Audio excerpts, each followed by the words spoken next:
Mais uma vez, boa noite, meus irmãos. Graças a Deus por nos reunir aqui. Nós continuaremos agora cultuando ao Senhor por meio da pregação da palavra, por meio da reflexão naquilo que o Senhor nos revelou acerca do Senhor Jesus Cristo, da sua obra.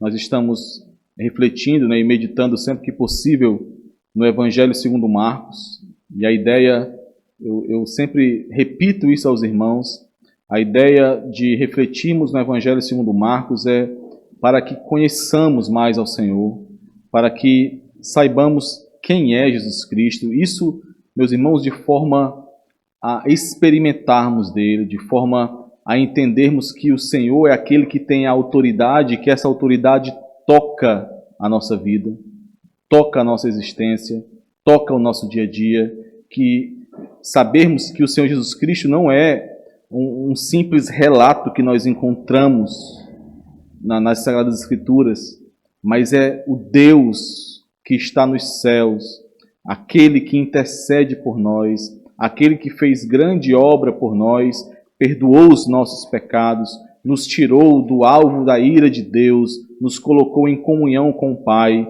e que hoje continua executando uma obra de intercessão pelos santos diante do Pai. Nós precisamos conhecer ao Senhor Jesus Cristo mais e mais, para que então possamos seguir ao Senhor. E essa é uma mensagem muito clara no Evangelho segundo Marcos. Aqueles e somente aqueles que conhecem o Senhor Jesus Cristo e que prosseguem nesse conhecimento, sabem o que significa seguir a Ele, sabem qual é o custo de seguir ao Senhor Jesus Cristo e que esse custo vale muito a pena, que esse custo não se compara ao que recebemos do Senhor, a glória dele manifestada por meio da sua obra. Eu gostaria de iniciar essa reflexão, meus irmãos, no Evangelho segundo João. Não confundir não, tá? É só para que a gente possa... eu gostaria de chamar a atenção dos irmãos para um detalhe que nós veremos aqui ao longo dessa reflexão. Por favor, abram em João, capítulo 1, vamos ler do versículo 10 ao versículo 14. Evangelho segundo João, capítulo 1, do versículo 10 ao versículo 14. O Evangelho segundo João nos diz assim: o Verbo estava no mundo. O mundo foi feito por intermédio dele, mas o mundo não o conheceu. Veio para o que era seu, e os seus não o receberam.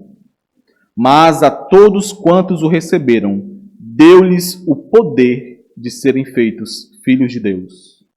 A saber, aos que creem no seu nome, os quais não nasceram do sangue, nem da vontade da carne, nem da vontade do homem, mas de Deus. E o Verbo se fez carne e habitou entre nós, cheio de graça e de verdade, e vimos a sua glória, glória como do unigênito do Pai. Nós veremos, meus irmãos, aqui no Evangelho segundo Marcos, eu estava lendo João, tá? Capítulo 1. Não, é o Evangelho segundo João. O Evangelho segundo João. Nós acabamos de ver aqui o apóstolo João, na verdade, né?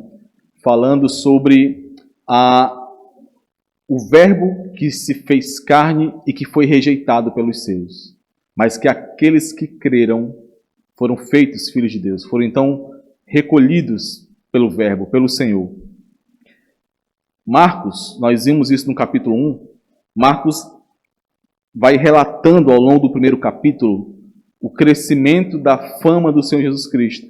À medida que ele vai apresentando sinais, à medida que ele vai mostrando a sua autoridade no ensino, na cura, expulsando demônios, nós vamos vendo, se os irmãos lembrarem lá, versículos 28, versículo 33 e versículo 45 do capítulo 1, nós vemos ali progressivamente a fama do Senhor Jesus Cristo crescendo ali em Cafarnaum, na Galileia, em todos os arredores, por conta da sua autoridade que era ali manifestada. E agora no início do capítulo 2, e grande parte do capítulo 2, nós temos o foco da mensagem de Marcos um pouco alterado. Agora não é mais a fama de Cristo sendo aumentada e as multidões ali o perseguindo. Esse não é mais o foco de Marcos nesse segundo capítulo. O foco dele é mostrar a oposição crescente que se levanta contra o Senhor Jesus Cristo. E nós vemos no início de todo esse capítulo 5 que essa oposição, ela nasce, como nós veremos nesse primeiro relato, do versículo 1 ao versículo 12, ela é apresentada ali de maneira muito sutil, de maneira que os olhos humanos não podem perceber, nos corações dos escribas, como nós acabamos de ler aqui. É ali que nasce essa oposição, e depois ela vai crescendo de forma que esses escribas e fariseus, né, e outros grupos não só mais mantêm essa oposição em seu coração, mas eles expressam essa oposição confrontando os discípulos de Jesus e confrontando o próprio Jesus, até chegarmos ao ápice dessa oposição, ao ápice do propósito dessa oposição, que é lá no capítulo 3, versículo 6, onde eles se reúnem, eles planejam ali a morte do Senhor Jesus Cristo. Então, nós vemos através de 5 relatos seguidos e intencionais, a ideia de Marcos aqui não é mostrar cronologicamente cada um desses relatos, mas mostrar como essa oposição foi crescendo, essa oposição ao Senhor foi crescendo, e nós vemos ali 5 relatos que mostram essa oposição crescente ao Senhor, a quem Ele é e à sua obra. E no primeiro desses relatos, que é o que nós lemos aqui na liturgia, né, no capítulo 2, do versículo 1 ao versículo 12, nós temos ali o início dessa oposição, como eu falei. A oposição no coração dos escribas. A oposição que não é proclamada diretamente. A oposição que não é manifestada entre os homens que estão ali, mas uma oposição que não deixa de ser vista pelo Senhor Jesus Cristo, como nós veremos aqui ao longo dessa mensagem. Nós poderemos perceber, meus irmãos, que à medida que o ministério do Senhor Jesus Cristo avança, essa oposição também avançará. O inimigo de Deus, que iniciou a sua tentativa de derribada, né, da obra de Cristo lá no deserto, tentando o Senhor Jesus Cristo, ele agora continua agindo por meio dos seus instrumentos e se opondo ao Senhor Jesus Cristo. Mas nós veremos que o Senhor Jesus Cristo, ele manifesta a sua autoridade combatendo essa oposição. É interessante perceber, meus irmãos, e nós veremos isso nesse trecho, que diferente do que nós refletimos no capítulo 1, aqui o Senhor Jesus Cristo ele não faz questão de esconder quem Ele é, uma vez que Ele apresenta o propósito real da sua vida.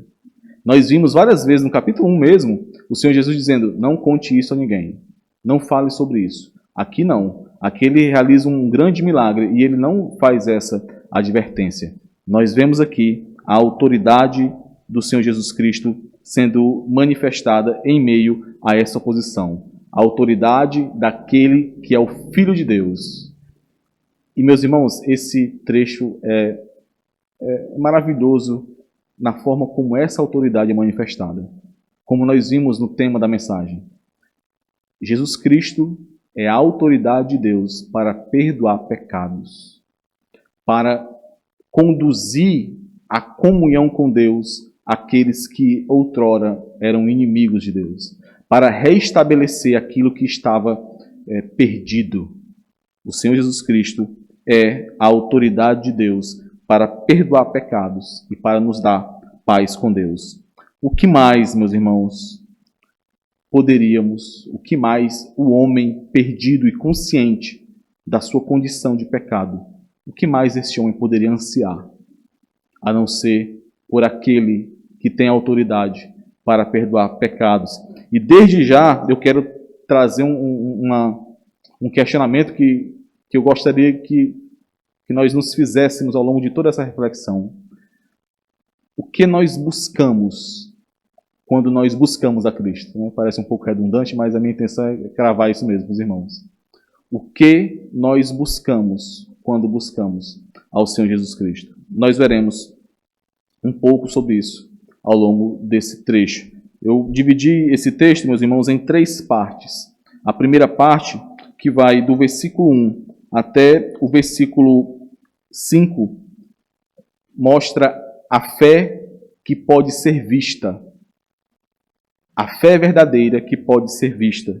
Do versículo 6 ao versículo 9, nós temos a oposição que não pode ser ocultada. E nos versículos seguintes, do 10 ao 12, nós temos ali o poder de Deus que dá a vida. Nós refletiremos ao longo desses 3 pontos. Vamos iniciar então com os versículos 1 e 2 de Marcos. Vamos ler de novo Marcos capítulo 2, versículos 1 e 2. Dias depois, entrou Jesus de novo em Cafarnaum, e logo ocorreu que ele estava em casa. Muitos afluíram para ali, tanto que nem mesmo junto à porta eles achavam lugar, e anunciava-lhes a palavra.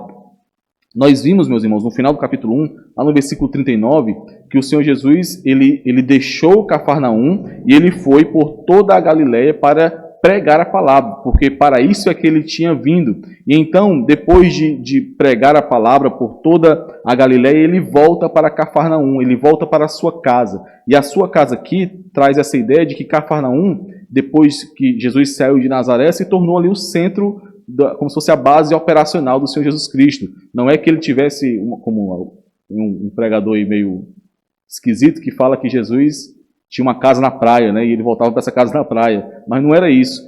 Muito provavelmente a casa que é falada aqui é a mesma casa de Pedro, onde ele curou a sogra de Pedro e que ele se reunia ali com os discípulos.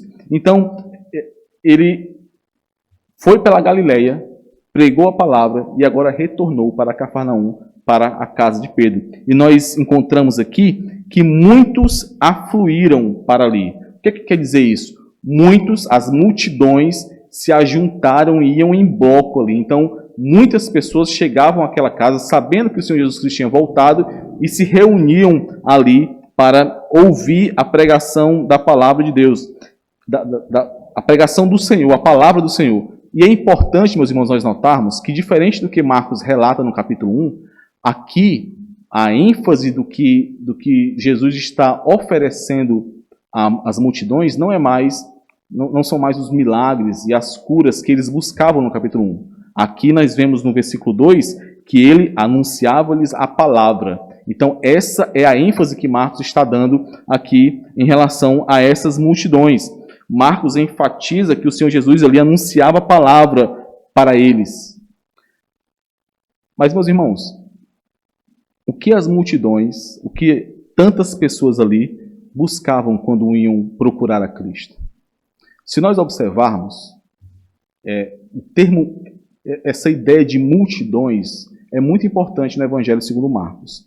E essas multidões, né, esse aglomerado de pessoas, nunca ali é retratado como algo desejável, como um grupo desejável a que alguém faça parte. Por quê? Porque, embora essas multidões atestem ali a fama de Jesus, o crescimento da fama de Jesus, essas multidões nunca é registrado, Marcos nunca cita no Evangelho que as multidões se arrependeram e creram no Evangelho, como lá no versículo 15 do capítulo 1, era exigido, era proclamado na pregação do Senhor Jesus Cristo. Então as multidões, e em grande parte, em muitos momentos, elas são retratadas como grupos passivos ao Senhor Jesus Cristo, como grupos que têm falta de compromisso. E não é à toa que logo lá depois do capítulo 8, quando o Senhor Jesus Cristo fala que o Filho do Homem deveria sofrer e ser morto e entregue nas mãos de pecadores, e que os seus discípulos também passariam por isso, muitos dessas multidões abandonam o Senhor Jesus Cristo. Então, as multidões nunca são relatadas ali como um grupo muito favorável, né, na obra, no ministério do Senhor Jesus Cristo. A multidão ali, meus irmãos, demonstra indecisão, demonstra dúvida, demonstra hesitação e, às vezes, até oposição ao Senhor Jesus Cristo. É interessante que, se os irmãos forem lendo o Evangelho de Marcos, em muitas das ocasiões em que as multidões são citadas, elas são, na verdade, um empecilho, um obstáculo para aqueles que estão buscando ao Senhor Jesus Cristo. Mas, ainda assim, as multidões estão lá. E a pergunta é exatamente que fica na nossa mente é essa: por que as multidões estão ali? Por que, ou melhor, o que as multidões, o que essas pessoas buscam quando vão procurar ao Senhor Jesus Cristo? Cura? Alívio de necessidades? Alívio da consciência? Automaticamente nós precisamos nos perguntar, meus irmãos, o que nós buscamos quando buscamos a Cristo, quando procuramos ao Senhor Jesus Cristo? O que você busca quando você vem aqui se reunir com os santos? Nós passamos recentemente aí pela virada do ano, onde muitas reflexões puderam ser feitas a respeito da nossa caminhada cristã, a respeito de quem nós somos. E essa é uma reflexão que também precisa ser feita. O que nós buscamos quando procuramos ao Senhor Jesus Cristo? Você busca conhecer a Ele? Você busca o Cristo ressurreto? Aquele que tem autoridade para perdoar pecados?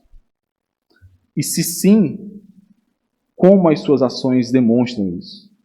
Como as suas ações mostram que realmente essa é a sua intenção ao buscar o Senhor Jesus Cristo? Não como as multidões, que o buscam de longe, que o buscam com ressalvas, como nós já vimos por exemplo, lá em Lucas, em uma mensagem que nós refletimos. É preciso refletir, meus irmãos, sobre isso, porque essa busca nem sempre será fácil. Essa busca nem sempre acontecerá em momentos de tranquilidade. Provações com certeza virão. A sua fé com certeza será testada nesse caminho de busca pelo Senhor. Mais uma vez, os irmãos lembram das reflexões do final do ano, né? As duas últimas mensagens que nós tivemos em Tiago. A provação, ela sempre chega na vida do crente. O teste da fé sempre chegará. Se nós não estivermos muito certos de o que nós buscamos ou quem nós buscamos, nós não teremos forças em nós mesmos para passarmos por essas provações. As nossas ações, meus irmãos, falarão por nós quando essas provações vierem. E essas provações sempre virão. Continuando no versículo 3. Alguns foram ter com ele, conduzindo um paralítico, levado por 4 homens.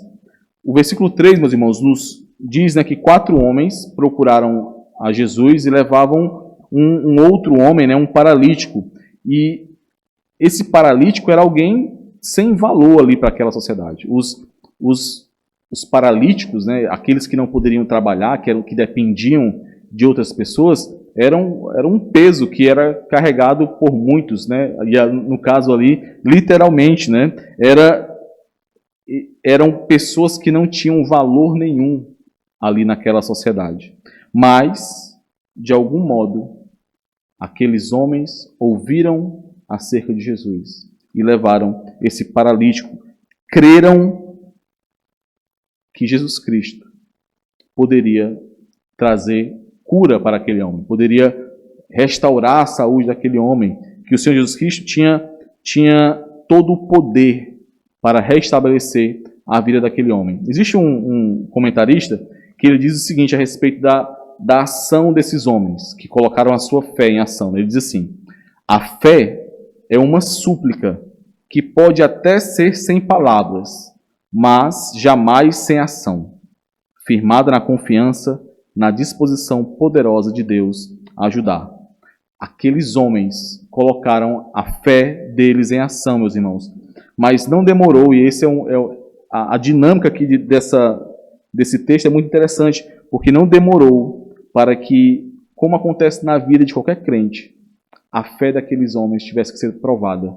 Obstáculos se levantassem para a fé, para provar a fé deles. E nós vemos esses obstáculos no versículo 4. Versículo 4 nós vemos o seguinte: e não podendo aproximar-se dele, de Jesus, né, por causa da multidão, descobriram o eirado no ponto correspondente ao que ele estava, e fazendo uma abertura, baixaram o leito em que jazia o doente. Os homens, aqueles homens que levavam paralítico, buscavam a Jesus, mas não podiam encontrar, não podiam chegar perto dele. No Evangelho segundo Lucas, ele descreve que esses homens tentaram ir pela frente da casa e que a multidão os bloqueava. Eles não tinham acesso ao Senhor Jesus Cristo. E quem era esse obstáculo? A multidão. Mais uma vez a multidão ali, na verdade a primeira vez aqui, né, sendo apresentada como esse obstáculo, como uma provação à fé daqueles homens. E, meus irmãos, eu pergunto aos irmãos, os irmãos, ao ler esse texto, precisam refletir sobre isso. Como a multidão era um obstáculo para aqueles homens? O que é que a multidão fez para servir como um obstáculo à fé daqueles homens? E a resposta, obviamente, é que nada. A multidão não fez nada. Como assim? O egoísmo daqueles que estavam ali, cercando ao Senhor Jesus Cristo, amontoando ali na casa onde o Senhor Jesus Cristo estava, a insensibilidade em relação à necessidade de outros, aquilo que Paulo fala lá em Filipenses, de considerar a necessidade do outro superior à sua própria necessidade.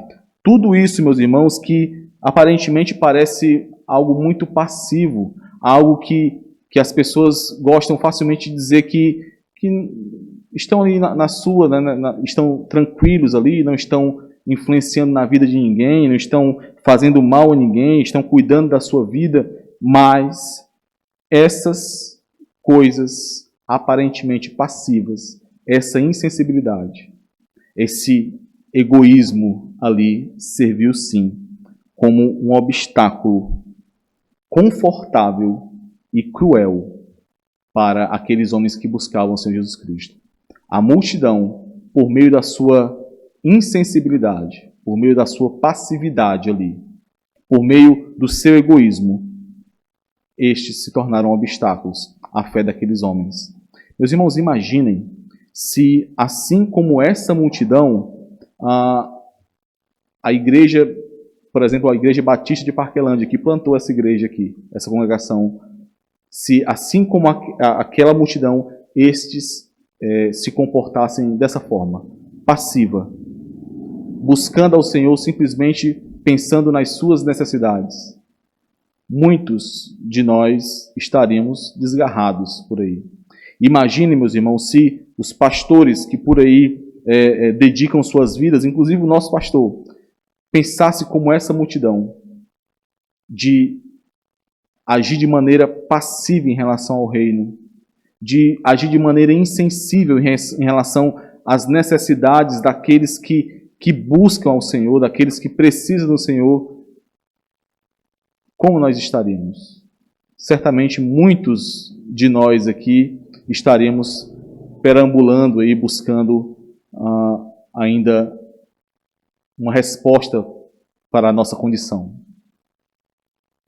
Quantos crentes, meus irmãos, fecham os olhos em relação às necessidades daqueles que precisam de Cristo, que buscam a Cristo? Essa é uma realidade que nós não podemos nos esquecer. E eu não consigo ler esse texto e não lembrar do apóstolo Paulo ensinando lá em Filipenses capítulo 2 o que significa ter a mente de Cristo, considerar o outro como superior, perceber e atuar pensando nas necessidades do outro e não somente nas suas. Como, meus irmãos, um ato que parece tão passivo, né, onde você não necessariamente entra em ação para bloquear alguém, como um ato como esse pode sim oferecer um obstáculo àqueles que buscam o Senhor. Insensibilidade, egoísmo, passividade em relação à necessidade daqueles que buscam o Senhor são sim obstáculos para a fé destes. E nós não podemos de forma alguma ser obstáculos para aqueles que buscam a Cristo, e sim sermos instrumentos para a fé destes. Nós não podemos nos esquecer disso. Mas esses obstáculos sempre se levantam na nossa caminhada, meus irmãos. E nós não podemos, simplesmente porque nos colocamos ou estamos diante de algum obstáculo, dar uma volta, dar meia volta e não mais buscar ao Senhor. A fé verdadeira não se prende a esses obstáculos. A fé verdadeira não procura desculpas para não agir, para desistir. Para aquele que crê, meus irmãos, isso é importantíssimo e mostra quem nós somos. Para aquele que crê, não existe a opção de dar meia volta e desistir da busca por Cristo. Não existe essa opção sabendo que Cristo está logo ali, depois desse obstáculo, depois dessa dificuldade, como usando a ilustração desses homens que sabiam que Cristo estava naquele local, mas que não tinham acesso a Ele. Se Cristo está ali, se nós temos confiança de que estamos no caminho correto para buscar ao Senhor, não temos a opção de retroceder. Por isso, meus irmãos, algo que nós devemos aplicar a respeito disso é que se nós, independente de como isso acontece, se nós nos vemos diante de desentendimentos, por exemplo, na igreja, diante de problemas que naturalmente surgem por conta da carne, por conta do pecado que ainda existe em nós, se nós, diante desses obstáculos à nossa fé, à nossa caminhada na igreja, nós levantamos a possibilidade de desistir, ou de sair da igreja, ou de mudar de igreja, sabendo que aquela igreja, tendo convicção de que essa igreja é uma igreja fiel, de que o Senhor Jesus Cristo ali é adorado e ali é ensinado fielmente. Se nós levantamos essa possibilidade, nós precisamos refletir um pouco mais sobre aquilo que ocupa o nosso coração. Porque se o Senhor Jesus Cristo está ali, se temos essa convicção de que ali, naquele local, o Senhor, Ele é ensinado, Ele é pregado de forma fiel, não são obstáculos que se levantam que irão nos afastar ou nos impedir. Ainda no versículo 4, não podendo aproximar-se dele por causa da multidão, descobriram o eirado no ponto correspondente ao que ele estava e, fazendo uma abertura, baixaram o leito em que jazia o doente. Os 5 homens não desistiram, então, perseveraram. As casas, meus irmãos, daquela época eram casas que tinham um teto plano, e esse teto ele era coberto por meio de madeiras, galhos e argila. E era comum ter um acesso rápido a esse teto. Existia uma escada lateral, não era nada de tão difícil subir no teto, vamos dizer assim. Mas esses homens subiram, descobriram, desfizeram o teto e subiram e desceram ali o paralítico para que ele pudesse ficar diante do Senhor Jesus Cristo. A fé deles encontrou obstáculos, perseverou e então foi vista pelo Senhor, como nós encontramos no versículo 5. Vendo-lhes a fé, Jesus disse ao paralítico: Filho, os teus pecados estão perdoados. É interessante, meus irmãos, como nós vemos aqui, como é descrito que o Senhor Jesus Cristo viu a fé deles. E o deles aqui se refere não somente aos homens que desceram paralítico, mas ao próprio paralítico. Até porque é para o paralítico que o Senhor Jesus Cristo diz: os teus pecados estão perdoados.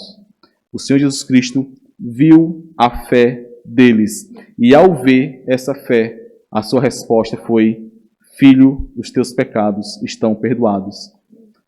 É muito provável, meus irmãos, que muitos de nós, ao ler esse texto pela primeira vez, a gente fique ali um pouco confuso em relação à resposta do Senhor. Porque Marcos vem construindo toda essa ideia de um paralítico, de um homem que está ali doente, necessitado, e que os seus amigos, aqueles que o carregam, descem, fazem um grande esforço para que ele esteja diante do Senhor para ser curado, e de repente vem a resposta do Senhor: os seus pecados estão perdoados. Muito provavelmente isso nos surpreenda na primeira vez que a gente possa que a gente leia esse relato, né? Mas aqui, meus irmãos, o Senhor Jesus Cristo, ele começa a revelar quem ele é e por que ele veio.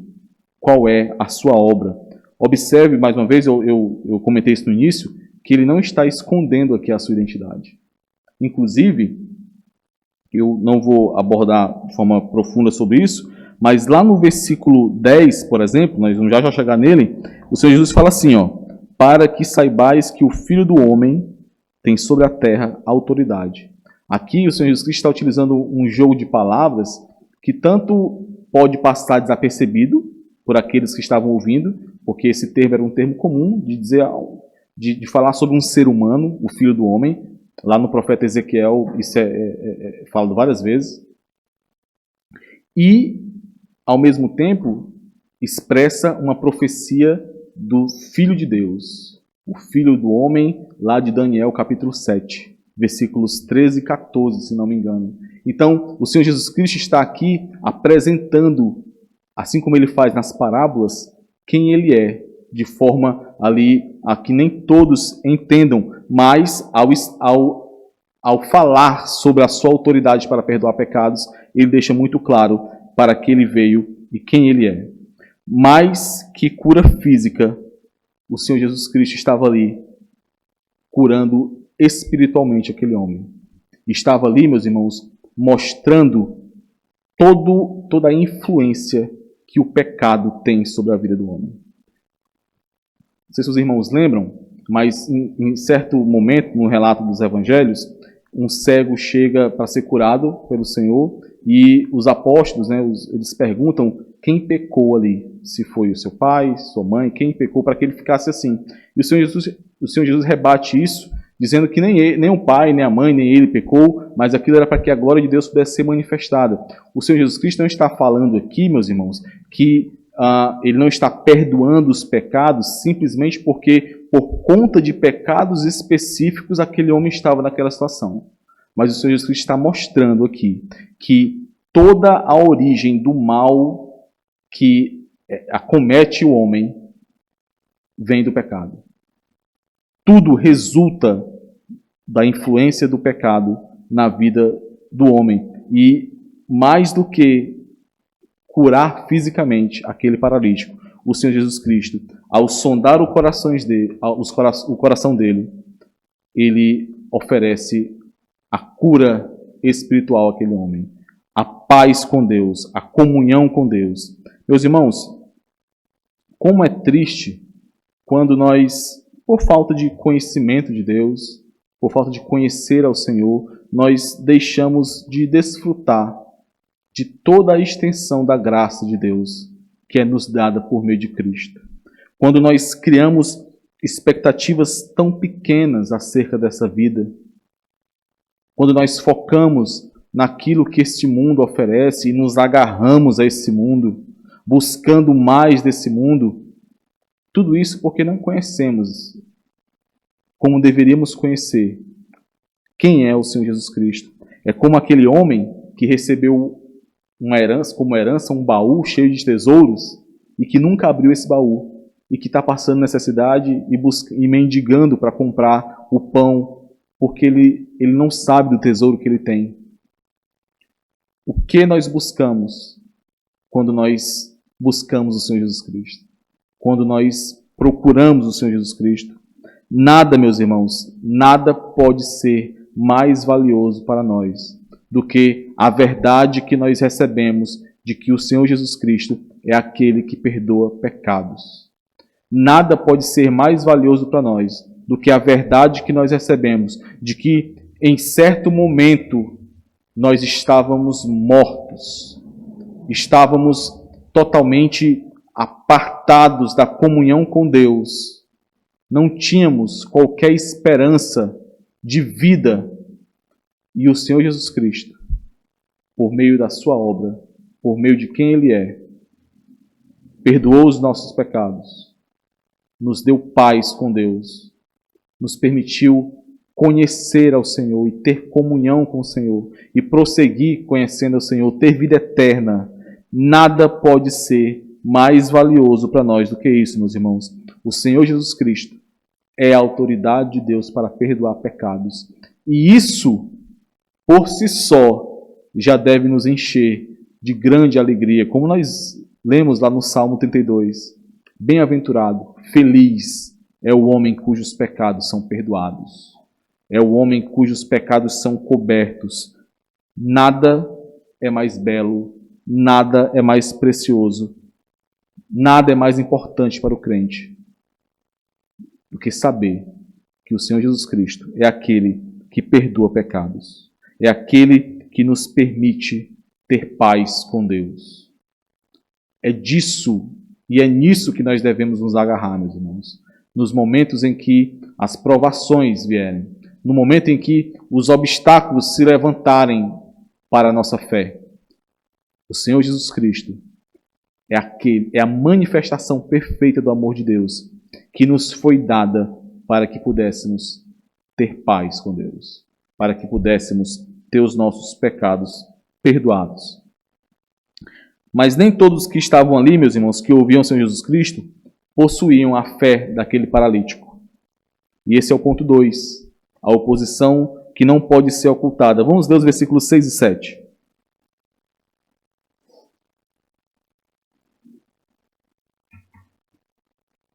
Mas alguns dos escribas estavam assentados ali e arrazoavam em seu coração: por que fala ele deste modo?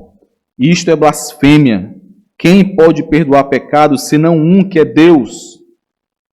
Um outro grupo aqui é apresentado, meus irmãos. Nós já tínhamos visto as multidões no capítulo 1 e continuou no capítulo 2. Nós já tínhamos visto os discípulos do Senhor Jesus Cristo, que estão ali seguindo a Ele e que logo perceberão o custo de segui-lo. Mas agora nós temos um terceiro grupo aqui, que são aqueles que se opõem ao Senhor Jesus Cristo. E essa oposição, como eu já comentei, ela inicia de maneira que é humanamente imperceptível. Ela inicia no coração daqueles homens. Ela inicia no centro do ser, das vontades daqueles homens. Mas não podemos nos enganar. Como qualquer outra coisa que nasce no coração do homem, logo isso é manifestado. Logo isso é apresentado, é revelado. E não é à toa que lá no versículo 6 do capítulo 3, estes homens se juntam para planejar a morte do Senhor Jesus Cristo.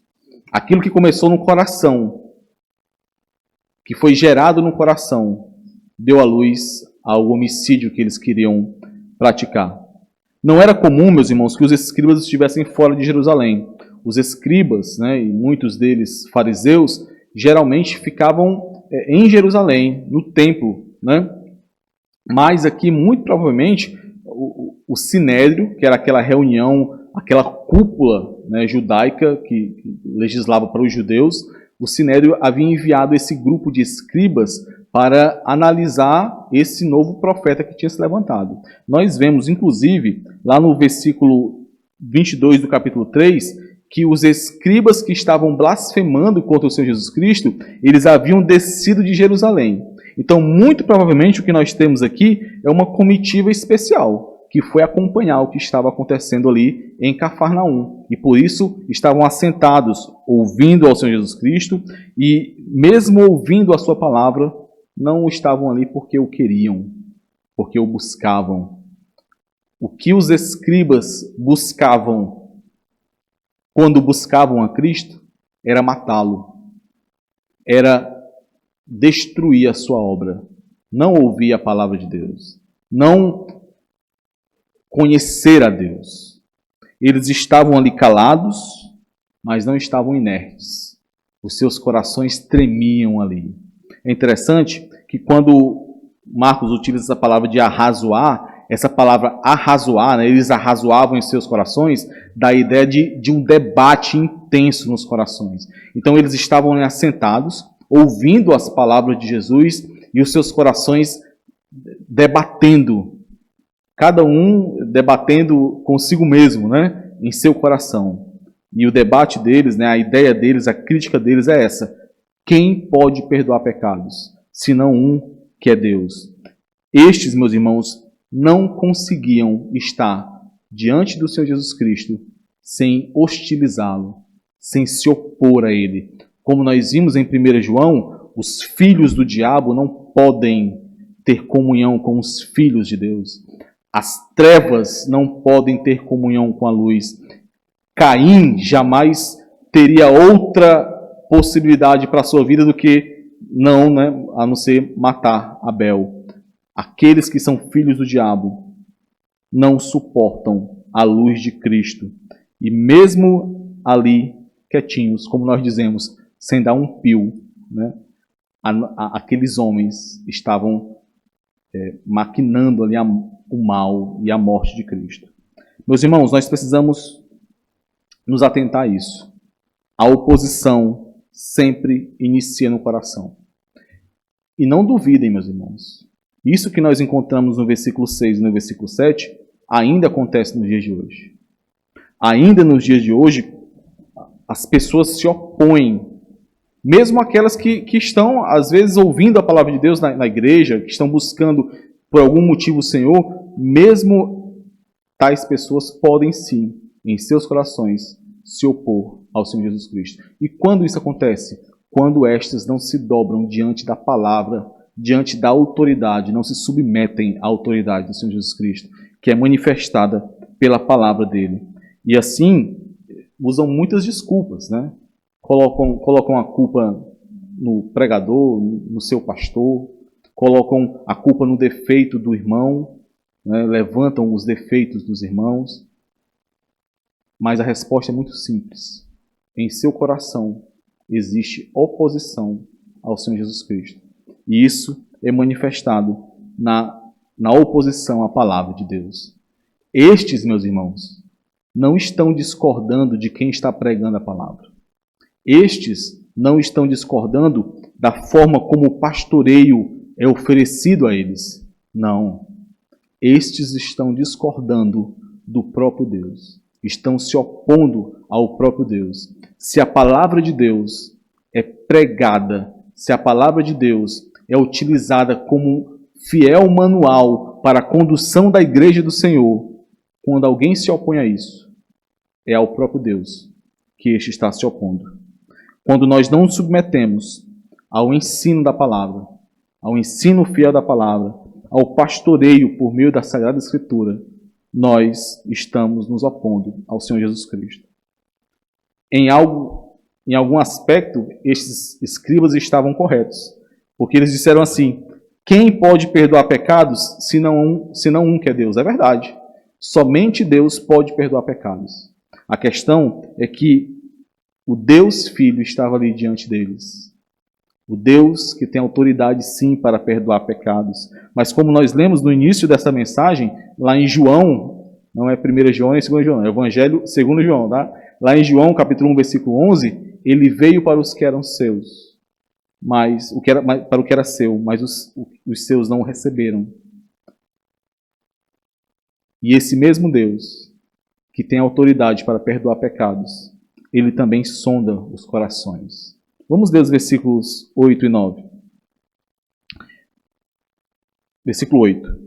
E Jesus, percebendo logo por seu espírito que eles assim arrazoavam, disse-lhes: por que arrazoais sobre estas coisas em vosso coração? Qual é mais fácil? Dizer ao paralítico: estão perdoados os teus pecados? Ou dizer: levanta-te, toma o teu leito e anda? Deus sonda os corações, meus irmãos. Nós cantamos hoje aqui: sonda-me, conhece-me. Os teus olhos aos teus olhos nada escapa. Nós cantamos aqui. Não há nada que fique oculto aos olhos do Senhor. Não há nada que fique oculto àqueles cujos olhos são como chamas de fogo, como em Apocalipse João descreve o Senhor. Como em Daniel descreve o Filho do Homem. Nada pode ficar oculto, aquele que sonda e penetra mentes e corações. Meus irmãos, é impressionante, diante de tamanha revelação que nós recebemos, é impressionante como nós, muitas vezes, tememos muito mais os olhos dos homens do que os olhos de Deus sobre nós. É impressionante como Muitas vezes nós tentamos esconder pecados, tentamos maquiar ações pecaminosas que estão encravadas em nós ainda, sabendo nós, meus irmãos, que de Deus nada nós podemos esconder. Do Senhor que sonda mentes e corações, nada pode ser ocultado.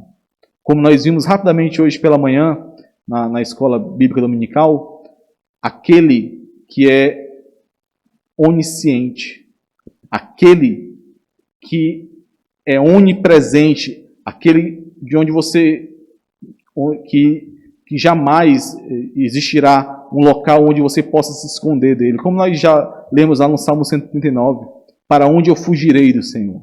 Onde eu me esconderei do Senhor? Aqueles que em seus corações lutam contra a palavra de Deus, meus irmãos, mesmo sabendo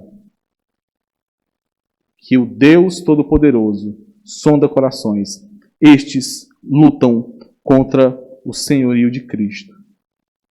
Estes, por mais que usem desculpas, estão lutando contra o próprio Deus, como eu falei. E, obviamente, estes que lutam contra o Deus Todo-Poderoso, estes que se opõem ao Senhor Jesus Cristo, estes claramente estão no grupo dos opositores de Cristo. Por mais que omitam isso em seus corações, por mais que tentem esconder isso, mais cedo ou mais tarde, estes revelarão quem são. Mais cedo ou mais tarde, estes mostrarão claramente qual é a sua fome e qual é a sua sede, que não é a fome e a sede dos filhos do reino, como nós estamos vendo lá em Mateus, a série sobre o Sermão do Monte. Estes possuem fome e sede por tudo aquilo que se opõe a Deus, e não por aquilo que agrada a Deus. Estes não se preocupam se os seus corações estão repletos do mal, desde que as suas vestes, desde que o seu exterior esteja adornado. Lá no Sermão do Monte, nós vemos o Senhor Jesus Cristo ensinando aos discípulos que não basta o exterior. Não basta dizer que não adultera se você olha com desejo para a mulher que não é sua. Não basta dizer que você não mata se você odeia aquele que é seu irmão. Os filhos do reino se preocupam, sim, com aquilo que está em seus corações. Estes que se opõem ao Senhor Jesus Cristo, não. Da perspectiva humana, meus irmãos, voltando aqui ao versículo 9, da perspectiva humana, era muito mais fácil dizer os seus pecados estão perdoados do que levanta, toma o teu leito e vai. Por quê? Porque isso não exigia verificação. Qualquer um poderia dizer os teus pecados estão perdoados, né? Se não tivesse o temor a Deus, mas qualquer charlatão poderia dizer isso, porque não podia ser verificado. Mas aquele que dissesse, levanta, toma o teu leito e vai para a tua casa a um paralítico, se o paralítico não levantasse, ele estaria em maus lençóis. Então, o Senhor Jesus Cristo aqui usa a própria argumentação dos escribas, né, ao dizerem que somente Deus pode perdoar pecados, que Deus jamais poderia ouvir a voz daquele que está blasfemando contra ele. Ele usa essa argumentação para mostrar a autoridade dele sobre a cura daquele homem, sobre o perdão dos pecados dele. O Senhor Jesus Cristo encurrala aqui esses escribas. E então, para mostrar essa autoridade em perdoar pecados, ele ordena, sim, para que o homem seja curado. E esse é o terceiro ponto, o poder que dá vida. Versículos 10 a 12. O Senhor diz assim: Ora, para que saibais que o Filho do Homem tem sobre a terra autoridade para perdoar pecados, disse ao paralítico: Eu te mando, levanta-te, toma o teu leito e vai para a tua casa. Então ele se levantou e no mesmo instante, tomando o leito, retirou-se à vista de todos, a ponto de se admirarem todos e darem glória a Deus, dizendo: Jamais vimos coisa assim. Meus irmãos, eu não vou entrar em detalhes sobre a questão do Filho do Homem, né? Que eu já falei um pouco para os irmãos, que o Senhor Jesus está mostrando aqui que ele é aquele profetizado lá em Daniel, capítulo 7, versículos 13 e 14. Mas para finalizarmos, eu gostaria só de chamar a atenção dos irmãos de um ponto que pode ser até sutil a respeito da intenção de Marcos aqui nessas palavras. Percebam, meus irmãos, que até esse versículo 11, até o versículo 12, somente a partir do versículo 12, aquele paralítico, ele tomou alguma ação. Ao longo de todo esse relato, nós só sabemos que o paralítico está lá porque foi dito no início do texto. Nós vemos aqui as multidões afluindo, agindo, se ajuntando para buscar ao Senhor. Nós vemos aqui os 4 homens conduzindo o paralítico. Nós vemos o Senhor Jesus Cristo falando a esse paralítico, mas aquele homem, aquele paralítico, ele não esboça em nenhum momento, Marcos em nenhum momento apresenta nenhum tipo de reação nele, no sentido dele falar algo ou de ele expressar algo, de forma nenhuma. Aquele paralítico está sendo apresentado aqui por Marcos, não é à toa que ele faz isso, como alguém que está morto, sem qualquer ação, sem qualquer expressão. Não é à toa que Marcos não descreve qualquer ação desse homem. Marcos está nos mostrando aqui, meus irmãos, essa verdadeira necessidade de todo homem. A verdadeira necessidade daquele homem não era que o Senhor curasse a sua saúde. Não era que ele voltasse a andar. Essa não era a fonte do mal que estava nele. Ele estava morto em seus pecados, em seus delitos. E quando o Senhor Jesus Cristo o ordena, levanta, não é somente a cura física que ele está recebendo ali. Porque antes disso ele disse, os teus pecados estão perdoados. O Senhor Jesus Cristo dá vida àquele homem. Vida eterna, comunhão com Deus.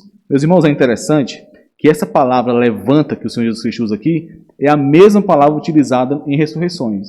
Por exemplo, quando o Senhor Jesus ressuscita a filha de Jairo, lá em Marcos capítulo 5, versículo 41, e ele diz, menina, levanta, eu te ordeno, levanta. Ele estava ressuscitando aquela menina. É a mesma palavra. Marcos está aqui, meus irmãos, nos mostrando que todo aquele que não tem a Cristo, que não foi perdoado por Cristo, está na situação desse paralítico, morto, sem ação, perdido nesse mundo. Jesus Cristo é a autoridade de Deus para perdoar pecados. Jesus Cristo é a autoridade de Deus para dar vida àqueles que estavam mortos. Não há nada mais belo para o crente, meus irmãos. Eu gostaria de finalizar essa mensagem lendo com os irmãos. Peço que os irmãos abram em Efésios capítulo 1. Desculpa, Efésios capítulo 2, versículos do 1 ao 7.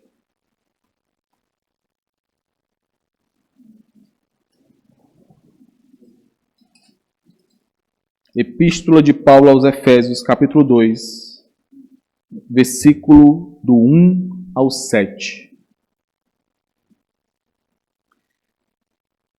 Ele vos deu vida, estando vós mortos nos vossos delitos e pecados, nos quais andastes outrora, segundo o curso deste mundo, segundo o príncipe da potestade do ar, do Espírito que agora atua nos filhos da desobediência, entre os quais também todos nós andamos outrora, segundo as inclinações da nossa carne, fazendo a vontade da carne e dos pensamentos. E éramos, por natureza, filhos da ira, como também os demais. Mas, e esse é o mais importante desse texto das Escrituras, mas Deus, sendo rico em misericórdia, por causa do grande amor com que nos amou, e estando nós mortos em nossos delitos, nos deu vida juntamente com Cristo.